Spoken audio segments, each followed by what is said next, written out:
Thanks, Gretch.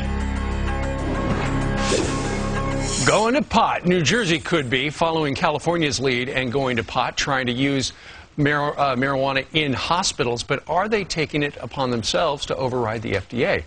New Jersey State Senator Nicholas Scuteri and David Evans, the executive director of the Drug-Free Schools Coalition, join us for a fair and balanced debate. Good morning, both of you. Good morning. Senator, why do you, you're the fellow who has written the law. You say that New Jersey hospitals have come to you asking, hey, we want to make pot legal in the hospitals?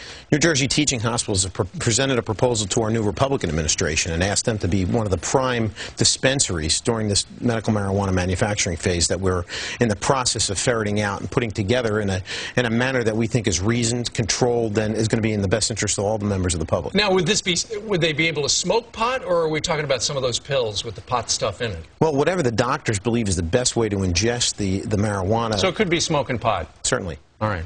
Dave, you got a problem with this?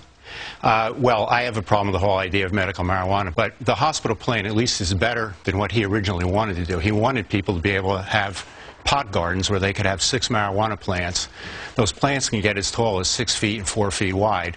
And then they moved to setting up pot stores all over New Jersey like they have in California. So this is an improvement, but you know, when you have a pig and you dress it up, it's still a pig. No matter how you try to make smoking pot medical, it's not. It's not been proven to be a safe and effective medicine. If you look at 3 of the conditions that are mentioned in this law, cancer, for example, nobody can accuse California of being prejudiced against marijuana, but the Department of Environmental Protection out there last summer declared marijuana smoke to cause cancer. AIDS is also mentioned in this legislation. Harvard Medical School just came out with a study showing that if you ingest marijuana in any form, it weakens your immune system, opens your body up to Kaposi's sarcoma, which is something people with AIDS die from. Multiple sclerosis is also mentioned in this law. The National Multiple Sclerosis Association in April of 2008 came out and said, do not smoke marijuana if you have multiple sclerosis. There's too many negative side effects.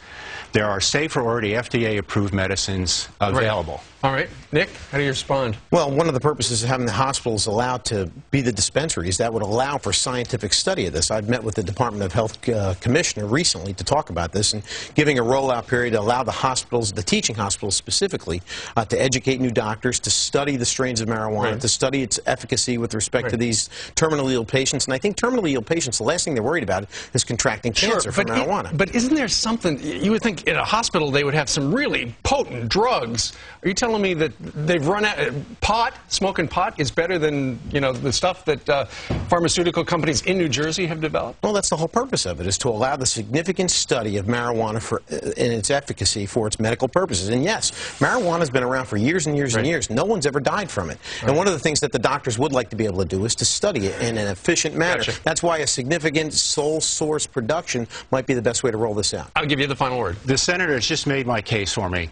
He approved something as a medicine where he even now acknowledges there's not enough research showing that it's safe and effective. This is the height of irresponsibility. This is a typical move. The New Jersey legislature... The federal government's the one who's been irresponsible in allowing for the significant study. Senator, there already are 2 cannabinoid-based drugs that have gone through the FDA process. There's one in the process right now called Sativex. That is absolutely untrue. Leave it with the FDA, not with the New Jersey legislature. When I see someone overdose from marijuana, then I'll be concerned that you're correct. Plenty of people die from marijuana. There has not been drunk driving accidents, industrial accidents, cancer, emphysema, all of those conditions. If you looked at the research that I had sent you on the medical dangers of marijuana, you wouldn't have that opinion. All right, guys, we're going to have to end it right there for now. Senator Nicholas Scuteri and Dave Evans, we thank you both for joining us live. Thank you. Email us right now. Where do you come down? Do you think this is a good idea or not? Friends@foxnews.com.